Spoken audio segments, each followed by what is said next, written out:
Imagine a place where the air often hangs with a soft, misty drizzle, making the ancient cobblestones gleam like polished jewels under the glow of gas lamps.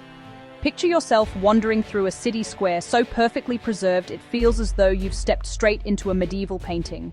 Or perhaps you're cycling along a quiet canal, watching swans glide past the stepped gables of old merchants' houses. This, my darlings, is the magic of Belgium. It's a country that doesn't shout for your attention. It whispers. It invites you to lean in closer, to discover the rich tapestry of stories woven into its very fabric. From the flat, windswept plains of Flanders to the deep, mysterious forests of the Ardennes. It's a land of delightful contradictions. One moment you might be standing in awe before a grand gilded hall in Brussels. The next, you could be tucked away in a tiny wood-paneled pub that has been pouring beer for centuries. You can feel the weight of history in the air, the ghosts of dukes and artists and revolutionaries who have all left their mark. Yet, there is a modern, quirky pulse that beats just beneath the surface. It's a place where surrealist art feels perfectly at home, where a statue of a little boy weeing can become a national icon, and where the simple act of eating a cone of chips is elevated to an art form. This is a country that truly understands the joy of life's simple pleasures. The Belgian countryside offers a different kind of enchantment altogether. It's a gentler beauty, a patchwork of green fields and quiet woodlands, punctuated by charming little villages where time seems to have slowed down. Here, life moves at a more leisurely pace. You can follow winding country lanes, past old farmhouses and grazing cows, perhaps stopping at a local market to buy cheese and fresh bread. In the south, the landscape becomes wilder, rolling into the hills and dense forests of the Ardennes. This is a place for adventure, for long walks through ancient woods, for kayaking down rushing rivers, and for discovering hidden castles that seem to rise from the mist like forgotten dreams. Even the famously grey skies have their own special charm. They cast a soft, diffused light that painters have adored for centuries, a light that makes colors seem richer and deeper. When the rain does fall, as it so often does, the Belgians have perfected the art of gezelligheid, a Dutch word that doesn't have a direct English translation, but perfectly captures the feeling of coziness, warmth, and conviviality. It's the feeling of sheltering from the drizzle in a welcoming cafe, the steam from your hot chocolate fogging up the window, the scent of waffles and coffee filling the air. Belgium doesn't just tolerate its weather, it embraces it, turning a grey day into an excuse to gather, to share, and to be content. Nestled snugly between France, Germany, Luxembourg, and the Netherlands, Belgium has always been at the very heart of things. It may be small on the map, you could drive across it in just a few hours, but its influence and importance are enormous. For centuries, this little patch of land has been a meeting point, a marketplace, and, I'm afraid, a battlefield for its larger, more boisterous neighbors. Great armies have marched across its plains, and pivotal moments in European history, from Waterloo to the World Wars, have been decided on its soil.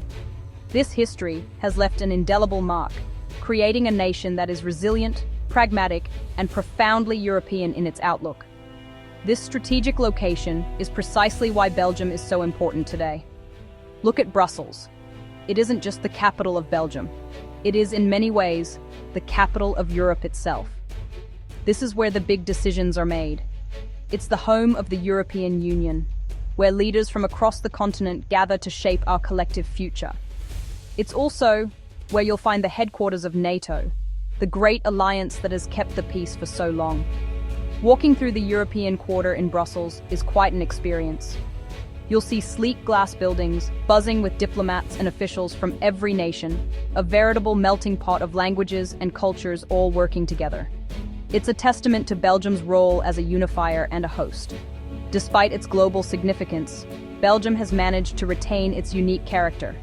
Its small size means that everything is wonderfully accessible. You can wake up in a historic hotel in Bruges, have lunch in the bustling capital of Brussels, and be hiking in the rugged Ardennes forest by late afternoon. This compactness makes it an absolute dream for the curious traveler. You can experience such a wide variety of landscapes, cultures, and atmospheres without spending all your time on a train or in a car. It's a country that invites you to explore, to be spontaneous, and to see just how much richness can be packed into a small space. It proves, rather brilliantly, that size isn't everything. The country's position has also made it a hub of trade and commerce for centuries. Cities like Bruges, Ghent, and Antwerp grew fantastically wealthy during the Middle Ages as centers of the cloth and spice trades. Their magnificent guild halls and belfries, which still dominate the skylines today, were built as proud symbols of their economic power. That legacy of commerce and craftsmanship continues. From its world-renowned diamonds in Antwerp to its cutting-edge technology and, of course, its delectable chocolate, Belgium has always punched well above its weight on the world stage. It's a nation of makers, traders, and innovators. A small country with a truly global reach. Belgium is not one single uniform place. It is a fascinating mosaic of different regions, each with its own distinct personality, landscape, and even language. To truly understand this country, you must get to know its three main faces. In the north, you have Flanders.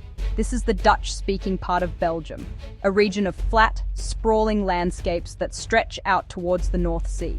It's a land of wide-open skies, crisscrossed by canals, and dotted with some of Europe's most astonishingly beautiful medieval cities. Think of Bruges and Ghent, their historic hearts so perfectly preserved they feel like living museums. It's a region immensely proud of its artistic heritage, the home of masters like Van Eyck and Rubens.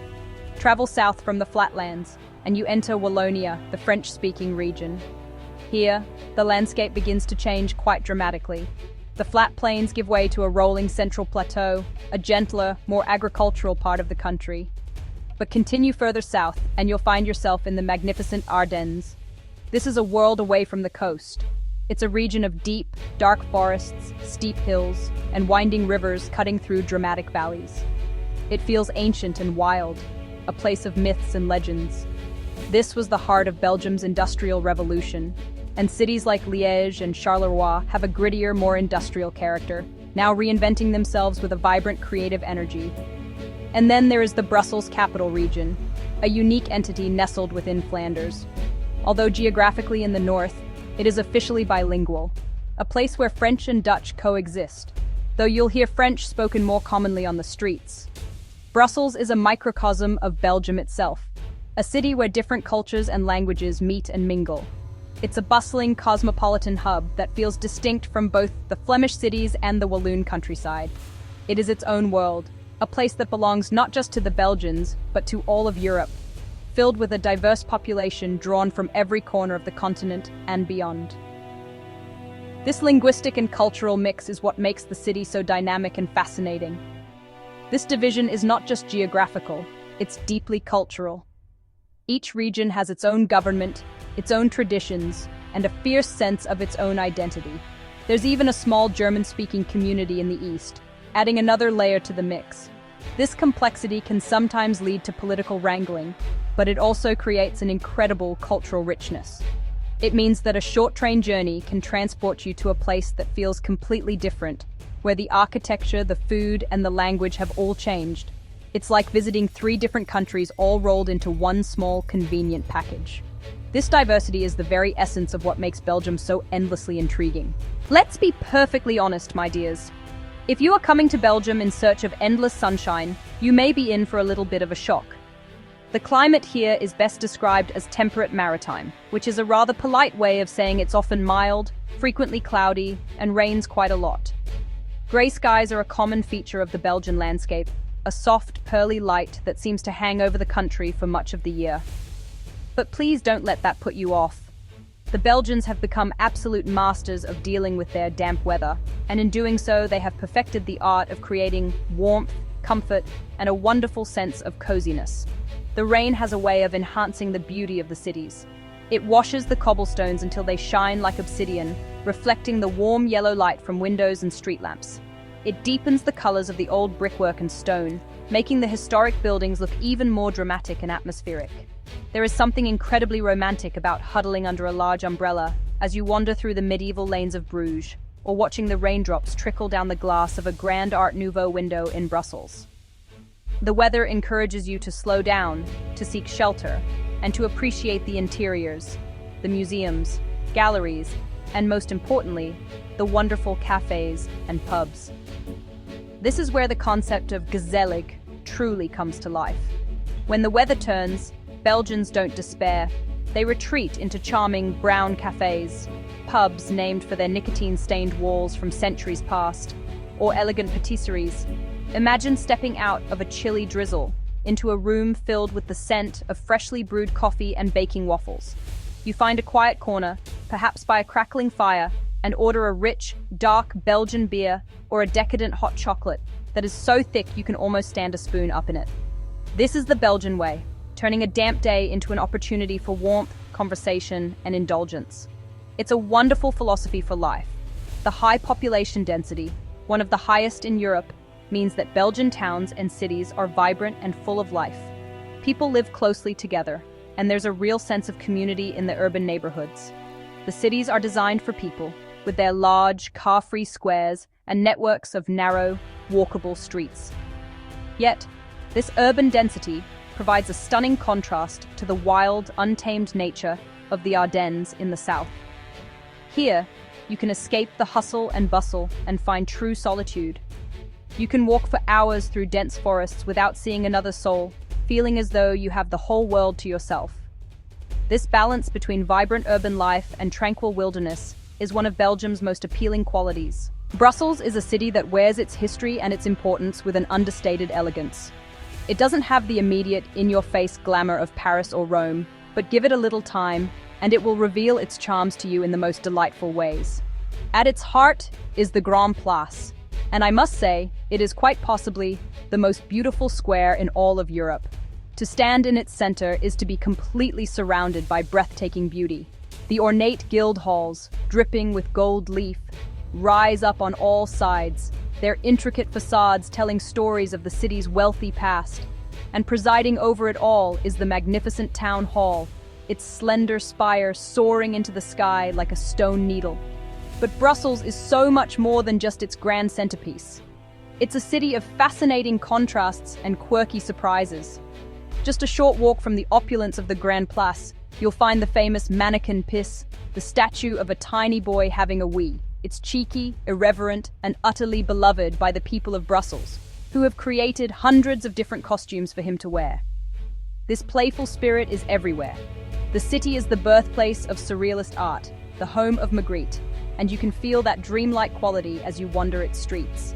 It's also a comic book capital, with colorful murals of Tintin, Snowy, and the Smurfs, brightening up the sides of buildings in the most unexpected places.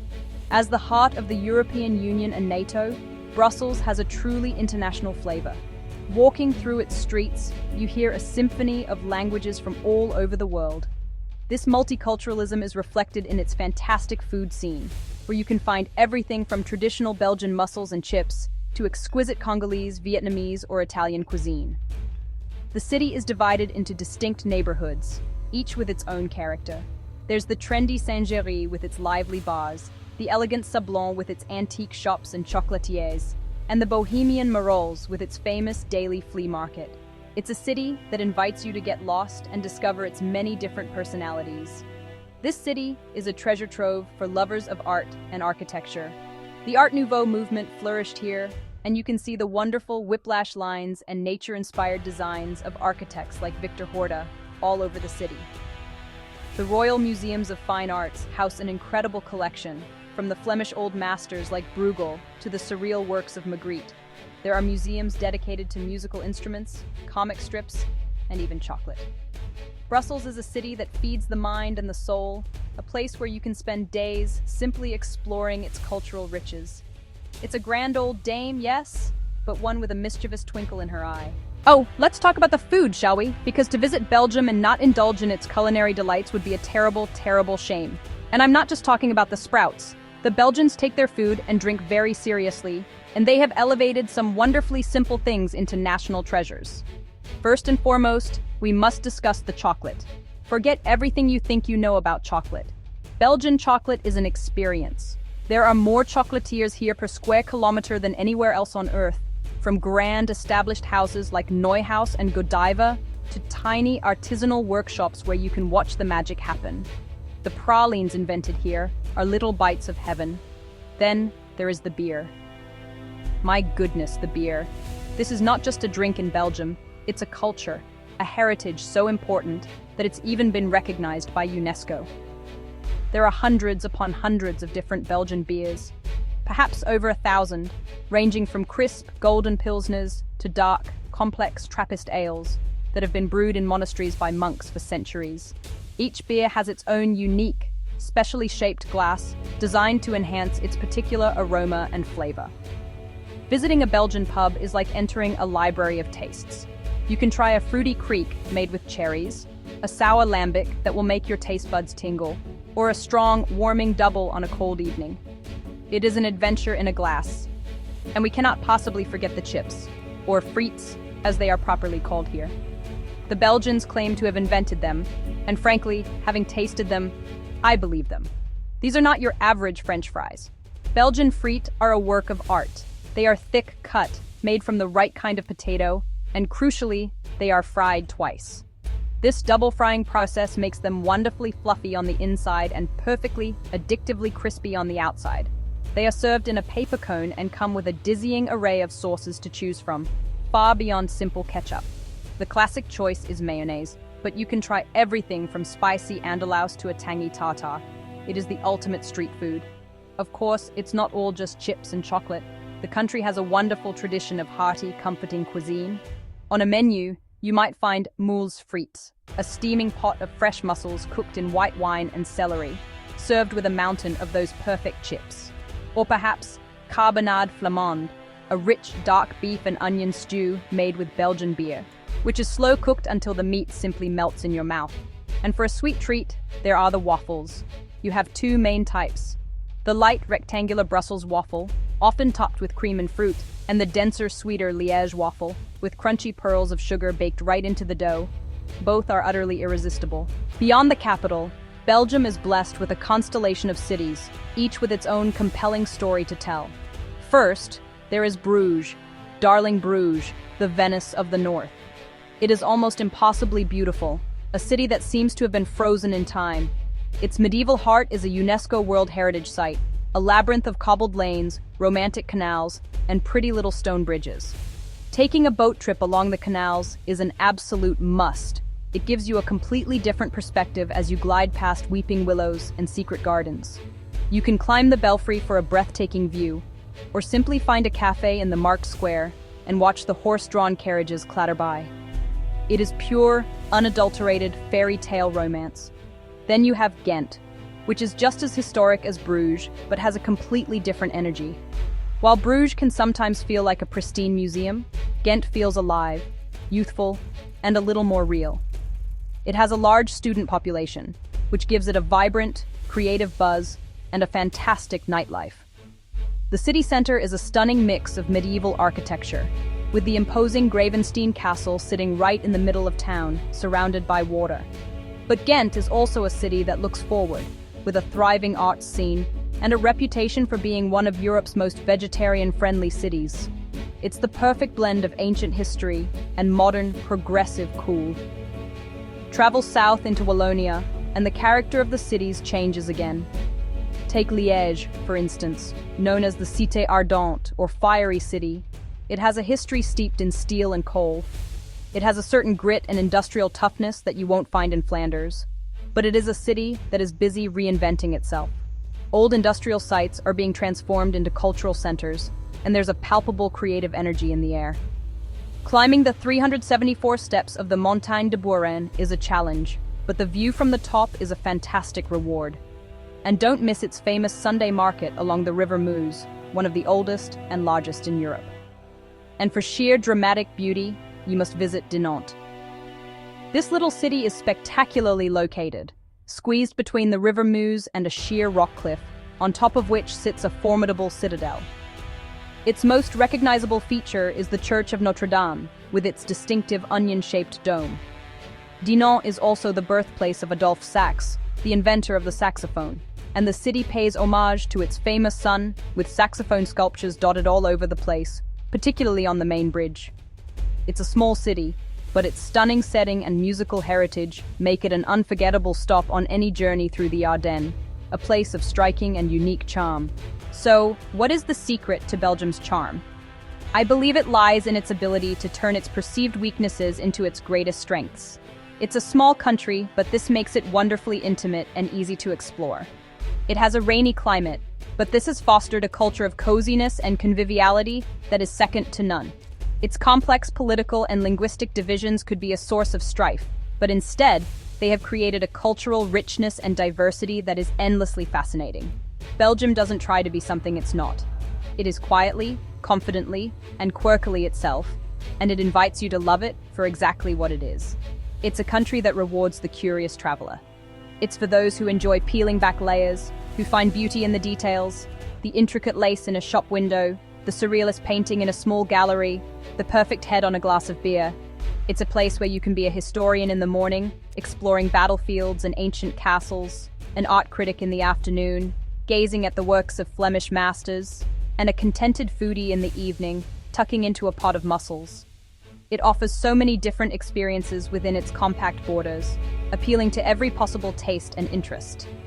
The true joy of Belgium is found in the unexpected moments. It's stumbling upon a hidden courtyard garden in Brussels, discovering a tiny, family-run chocolate shop in a Bruges side street, or sharing a laugh with locals in a Ghent pub over a strange and wonderful new beer. It's the sound of a carillon of bells ringing out from a medieval belfry on a misty morning. It's the taste of a warm, sugary Liège waffle on a cold day. These are the small, simple pleasures that make a trip here so memorable. This is not a country for rushing through a checklist. It's a country for savoring. So I do hope you'll consider visiting. Come and see for yourself. Come and get lost in the winding streets, taste the world-class chocolate, and discover the warmth and humor of its people. Let the soft rain fall on the cobblestones. Find a cozy corner and raise a glass to this little country with a very big heart. Belgium is waiting to surprise you, to charm you, and to welcome you. It is a treasure box of art, history, and flavor. And I can assure you, my darlings, it is absolutely worth exploring. You won't be disappointed.